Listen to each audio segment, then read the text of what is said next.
2025 मार्च 7 सुधा Subhadra आवेदनर deadline 8 तारिख में मिल द्वितीय किस्ती सुभद्रा टंका। मीडिया रिपोर्ट पर बंडा घाटी नहीं चेतिला प्रशासन।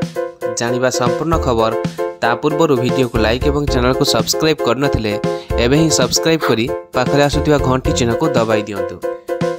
सुभद्रा योजनार आवेदन आसिला डेडलाइन आसंता वर्ष मार्च 7 सुधा नाम पंजीकरण करिपारिबे आवेदनकारी। मार्च 8 रे मिलिबो द्वितीय किस्ती टंका।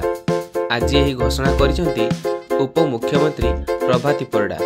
एथिसह ओटीवी रे खबर प्रसारण परे मालकानगिरी तीनिटी पर्याय रे हिताधिकारी को मिलिलानी सुभद्रार प्रथम किस्ती टंका। एपरिकी डिसेम्बर रे चतुर्थ पर्याय एवं मार्च रु द्वितीय किस्ती मिलिबो बोली कहिसेंती उप मुख्यमंत्री।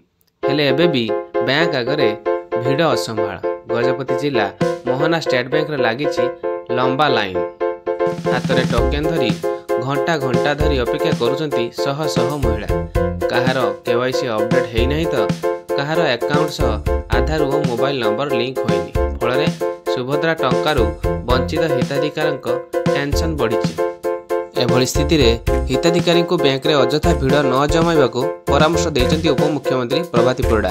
से कहिचंती ठीक रे कागज पत्र जांच करी एबे रजिस्ट्रेशन कले फेब्रुआरी रे टंका मिलिबो।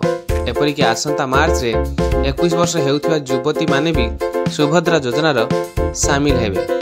वर्तमान सुधा प्रथम किस्ती रे 3टी पर्याय रे 80,46,000 महिला को सुभद्रा सहायता राशि मिलिलानी।